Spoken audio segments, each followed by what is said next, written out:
Falou em microbiologia, falou em meio de cultura. E aí, pessoal, eu fico, nossa, de cabelo em pé. Quando às vezes eu vou visitar um laboratório, ou às vezes estou trocando ideia com o pessoal. Gente, o povo acha que meio de cultura é rapidinho, facinho de preparar, não tem nem que ter cuidado, né? Não é. Se começar errado ali, já era, não tem jeito. Você pode ter os melhores estufas, você pode estar trabalhando com a melhor marca de meio de cultura do planeta.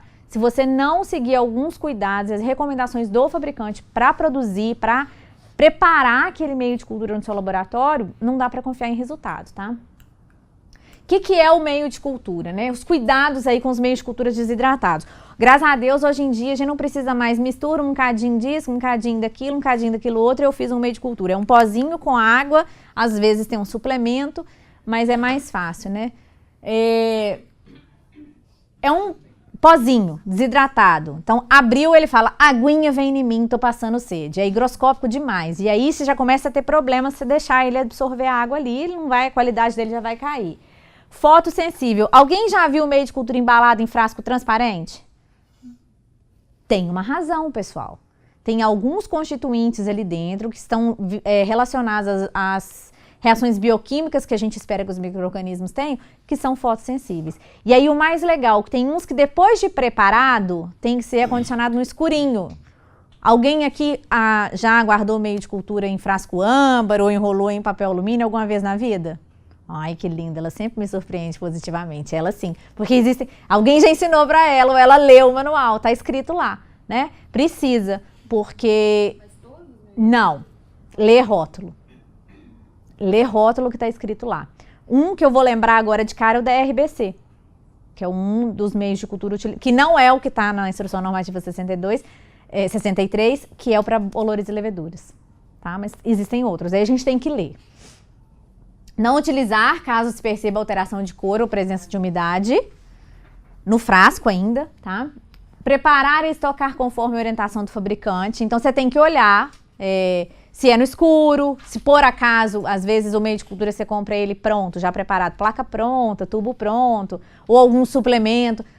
Olha lá, sempre tem o desenho ou tá escrito manter a temperatura de tal a tal, ou tem até o desenho do termômetrozinho, com a máxima e com a mínima de conservação, que eu acho super bacana, porque você bate o olho e já vê, né? Às vezes quando a gente recebe aqui na BR Quality, as minhas analistas já ficam procurando cadê o desenho, porque daí elas vão guardar conforme tá ali.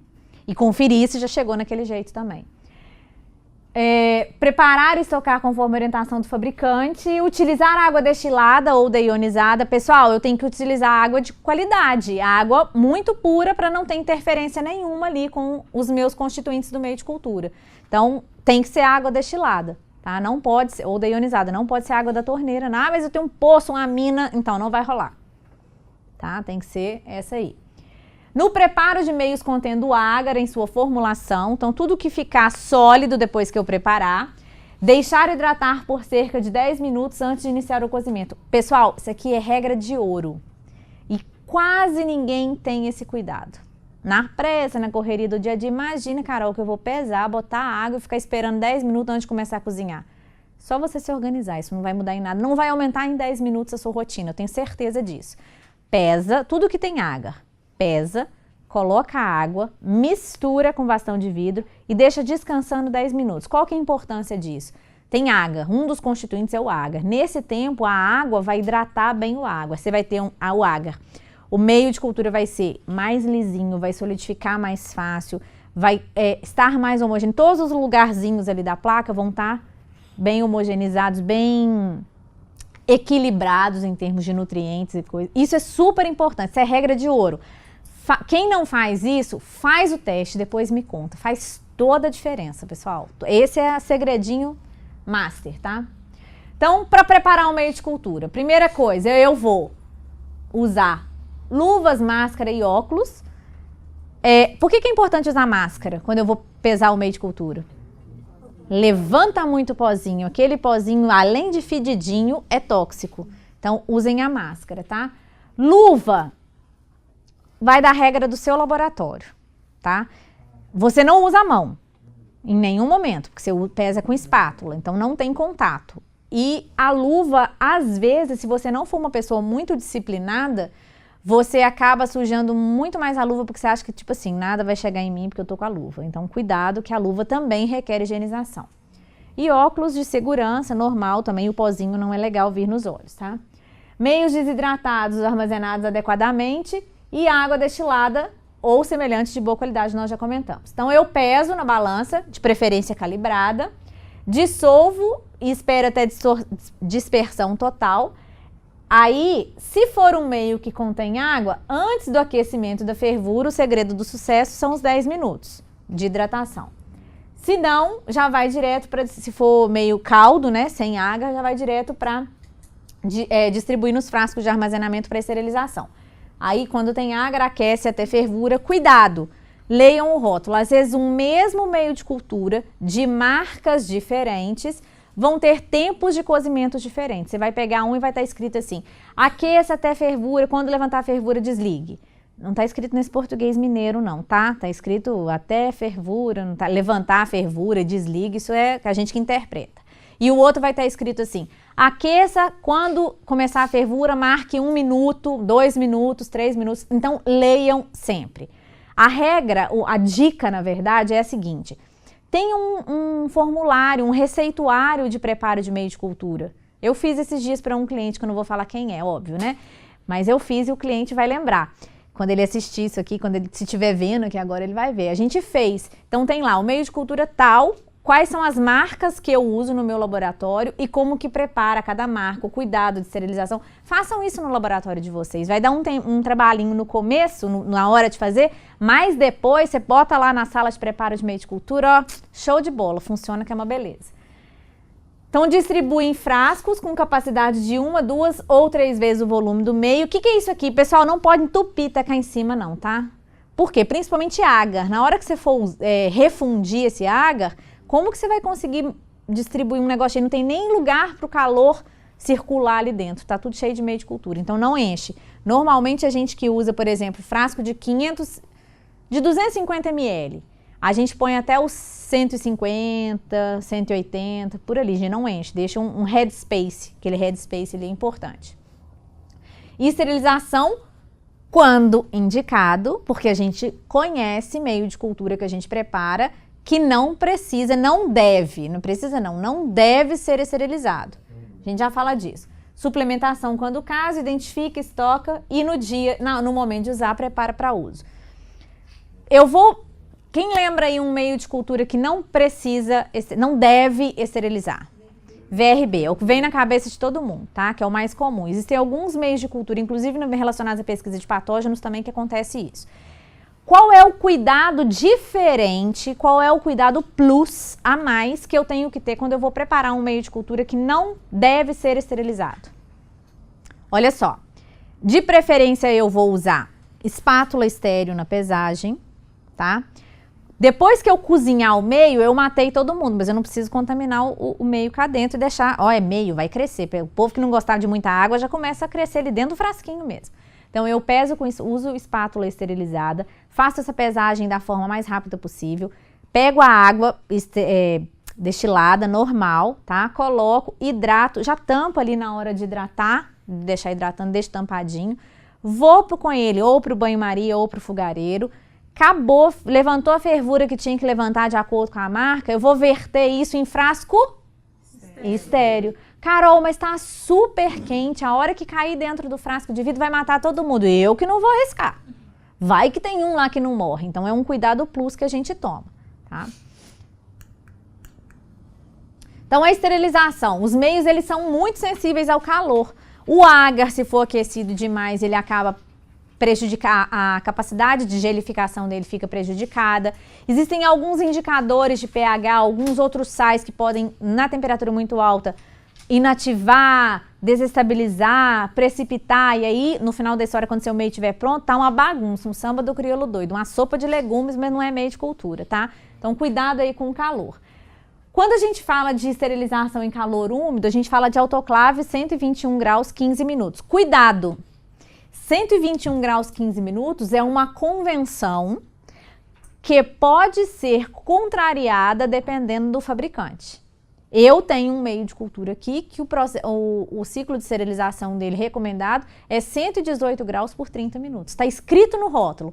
E não é um meio de cultura diferentoso, não. É um meio de cultura, não sei se é da mesma marca, mas que vocês podem ter no laboratório de vocês. Ele é bem comum.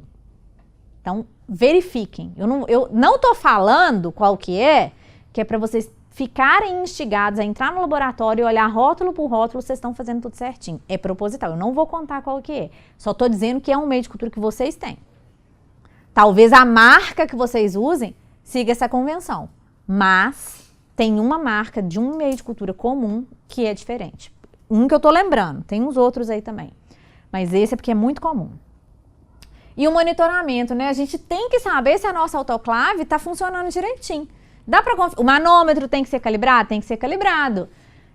O termômetro tem que ser calibrado? Tem que ser calibrado. Mas como que eu sei? Eu calibro uma vez por ano, uma vez a cada 6 meses. E como que eu sei que isso não está desandando nesse meio tempo? Eu uso os indicadores químico e biológico, e aí eu estabeleço dentro da minha rotina como que eu vou fazer isso, para saber se a temperatura está sendo atingida, se o calor está distribuído. Adianta botar um indicador biológico só dentro da autoclave? Se a autoclave é desse tamanho, você vai botar um indicador. Não, pessoal. É melhor você fazer menos vezes, com menos frequência, mas colocar, para economizar, né? Colocar em vários pontos da autoclave. Se pôr 10, não, tá? Avalie ali para ver se o calor tá circulando de forma homogênea, tá? A estocagem de meio de cultura. Carol, eu preparo meio de cultura uma vez por mês. É legal? Particularmente, eu prefiro preparar à medida que eu vou precisando. Mas, se a sua rotina pede isso, beleza, só tome cuidado com o que você está estocando. Eles falam em até 3 meses na geladeira e 1 mês a temperatura ambiente. As referências, o Compendium fala disso. Na geladeira, a gente tem que tomar um cuidado esse. O que acontece? Gelatina. Você fez a gelatina, você botou ela na geladeira. O que vai acontecer com ela no passar dos dias? O que começa a acontecer? Começa a trincar, porque ela desidrata, ela resseca. O meio de cultura é a mesma coisa. Então, se você vai armazenar na geladeira, fecha bem, tá? De preferência, cobre a tampinha ali com papel alumínio ou com papel craft, alguma coisa assim, para você evitar qualquer chance de perder a umidade. E na temperatura ambiente, 1 mês, mas temperatura ambiente controlada, né, pessoal? De 20 a 25 graus aí, então é bacana. E o meio suplementado, por exemplo, quem faz análise de Staphylococcus coagulase positiva, trabalha com um meio chamado, pode ser que trabalhe com um meio chamado Agar-Byrd-Parker, ou BP para os íntimos. É só ele? Não. No momento em que você vai usar, você suplementa ele com 2 coisas, ou já vem suplementado, depende da marca. Mas é emulsão de gema de ovo e telurito de potássio. E aí, não façam careta, tem que fazer. E aí, o que acontece? Isso você tem que fazer na hora de usar só, então não dá para armazenar, tá? Ah, mas e depois que eu coloco na plaquinha? Porque a análise de Staphylococcus é semeadura de superfície, então eu preparo as placas para eu utilizar, né? E aí, depois que eu coloco na plaquinha, no máximo 1 semana, muito bem embaladinha, em filme plástico, tá? Para evitar, imagina ali tem pouquinho, a placa tem uma dançadinha, ali vai perder a umidade muito mais rápido. Então, a gente tem que tomar cuidado. Preparei 1 litro de meio de cultura, dividi em 4 frascos. Só que hoje, eu aproveitei para preparar o litro todo, mas hoje, na verdade, eu tenho pouca amostra e vou usar um só. Eu vou guardar esses aqui. Eu posso preparar, tirar da autoclave e manter ele líquido, né, liquefeito, no banho-maria. Aí, já falo da temperatura do banho-maria. E os outros 3, eu guardei, só vou usar amanhã. Como que eles vão estar amanhã? Eles vão estar líquidos? O que eu preciso fazer? Refundir, porque eles vão ficar sólidos de novo. No que eu vou refundir, cuidado, pessoal. Se aqui não podia superaquecer, imagina aqui. Então, cuidado com isso aí, a gente já comenta. Preparo para o uso. Fusão. Aí, ó. Tem que ser mantido mais ou menos 46 graus. Essa aqui é a temperatura que o Compendium recomenda. Há outras também, mas que eu tô lembrando agora, o Compendium recomenda. Já experimentaram deixar o meio no banho-maria a 46 graus até você usar? O que acontece com ele? Começa a dar gruminho, começa a solidificar, porque tem muito meio que requer uma temperatura mais alta para se manter sólido, líquido.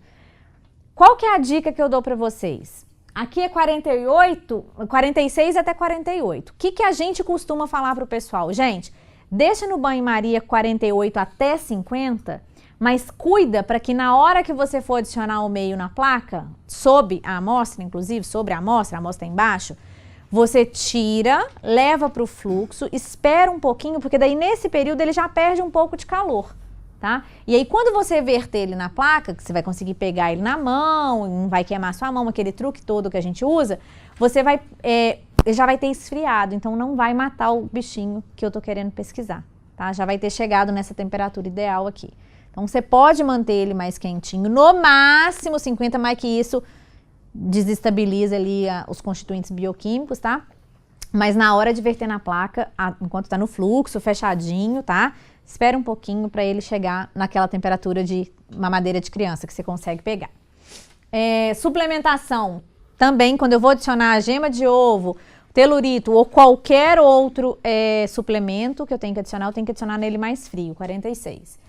E a distribuição em placas, mais ou menos, regra geral, de 15 a 20 ml. Eu vou medir com pipeta? Não, é no olho, que dá mais ou menos uns 2 milímetros.